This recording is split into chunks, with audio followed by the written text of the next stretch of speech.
Come on now. Say what? Say what? Say What? Say what? Say what? That's our intro to misheard lyrics of the Bible. If you've ever read the book of Revelation and said that to yourself, Dale is here to answer every single one of your questions. Yeah, Dale Campbell. Good luck. And that's why we put it all on Dale, because we got no idea, man. Wow. So Dale Campbell, it's all on you. I'm ready. You got broad shoulders. I'm you ready. just said it yourself. Dale Campbell, prayer leader, and from the Auckland Church Network. Good morning, and thanks for joining us once again. Morena Korua. Good to be here. Morena. All right, this morning we're taking a look at Revelation 3:20. Yeah, man. Break it Such a down. good verse. Hey, this might become a bit of a rant. Go. No, okay, go. we're Read ready. away. Yeah, good. So good. I'll read verse 20. Behold, I stand at the door and knock. If anyone hears my voice and opens the door, I will come in to him and dine with him and he with me. Yeah. And many of us will like imagine these services where they're inviting people to become Christians. You know, and it's like Jesus is knocking at the door. Yes. Become a Christian. I've heard You know, this. who wants to become a Christian? Only problem is that this this verse is actually not written to non-Christians. Oh. It's actually written to the church at Laodicea. Yeah. So it's written to Christians who have become Christians and then are Lost kind their of way. becoming a little unchristian, right? Yep. And so it's written to the church of Laodicea. And I'm keen to bring in the 12 steps of AA, and not all 12, just 2 of them, because I think they'll help us see the difference a little bit. Okay. Because step 3 in the 12 steps is made a decision to turn our will and our lives over to the care of God. It's like conversion, right? Yep. And that's how we typically think of this passage. Jesus is standing at the door, knocking on the door of my life, the door of my will, saying, hey, hand these over to me. Open the door, let me in, I'll transform you. But it's more like step 7, which is humbly ask God to remove our shortcomings. Because if you read the context, it's like these people, this church, they have made the decision back in the day. They had a first love and all that, but they've turned back away from it. They've got some character defects. They've taken back their will in their life, and their life is all about them now. They're saying, you say, I am rich, I've become wealthy, I have need of nothing. And Jesus says, well, let me tell you your character defects. You know, you are not humble. You do not know that you are wretched, miserable, poor, and he's speaking to Christians. Yeah. Poor, blind, and naked. So he's saying, and this isn't about hatred or abuse or anything. It says, as many as I love, I rebuke and chasten. God disciplines those that he loves. It's a scary thing if God's never disciplining you.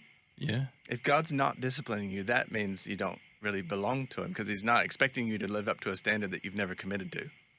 Right? So this is written to a church.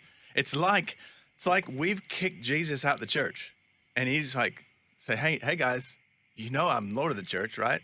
Are you gonna let me back in? You guys are full of pride. You're insecure. You're arrogant.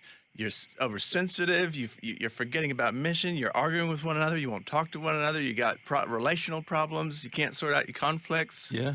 You know, guys, Wow, sort yourselves out. let me back in. I keep trying to talk to Right. you and you keep ignoring me. Yeah. I'm knocking on the door. Yeah. Let me back into your life. I mean, it's kind of, it actually works kind of well for an evangelistic sermon if you're trying to invite someone to become a Christian. It's not a bad picture. So we're not casting shame on anyone who thinks of this in terms of evangelism, but it's actually about sanctification, coming back and getting humble That's so good. again. So this segment is called the misheard lyrics of the Bible. So Dale's coming in, and we're presenting a verse to him. He actually presented this verse to us, and maybe people misunderstand or they interpret it their own way. Yeah. I also look at it, and you can tell me whether this is going down the wrong path as well. So Jesus is knocking at the door, right? So if it's Jesus Christ, is God, he can walk through the door if he wants to. Yeah. Right? Yeah. He can open the door himself, but he's knocking. He's standing there patiently knocking at the door. That's right. So for me, it's saying, I'm waiting. God can do that, right.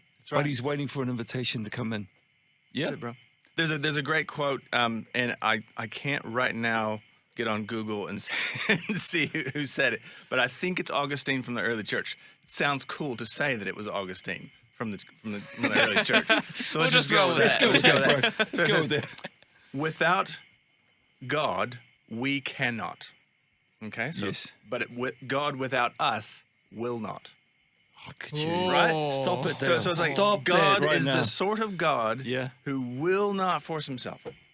I can't kick him out off the throne of the universe, Yeah. the throne of reality. He is Lord, but I can't kick him out of my heart. So good. We can kick him out of our churches, and he comes back and says, "Hey." Say that Oi. again. What was it? He's writing it Don't down. worry about So, Settle so me. just let's just make it as though I said it, as I came up with this. Yeah, go. Say, go. You know, forget Augustine for a moment. This is Dale. Yeah. No, without God, we Yeah. cannot. Yeah. But without us, God will not. Oh, look at you. It's probably originally said in Latin or something. Yeah, but, yeah. but anyways, I like that. Love that. Hey, before you not jet, bad. we're just going to go off tangent just a little bit. Come on. But I asked you this morning, what's your day look like this morning? And you did something this morning that I think might be helpful for some people who might be, trying to prep themselves to start the day. Like you took a walk around Yeah. a couple of streets in Auckland City just to clear your head and get yourself sorted for this morning. Can you just talk to that a little bit? it's kind of I just like to walk and think, and but my thinking can quickly become like unspiritual, where I'm thinking about I'm having conversations with people that I might meet later that day. Yeah. And I'm thinking about this thing or whatever. But so I just ask God to lead me through the day. I think about the situations that I might face in the day, and it's kind of like a prayer walk. I'm praying for myself that I'll not be selfish and all self-pitying of myself, and that I can actually serve others.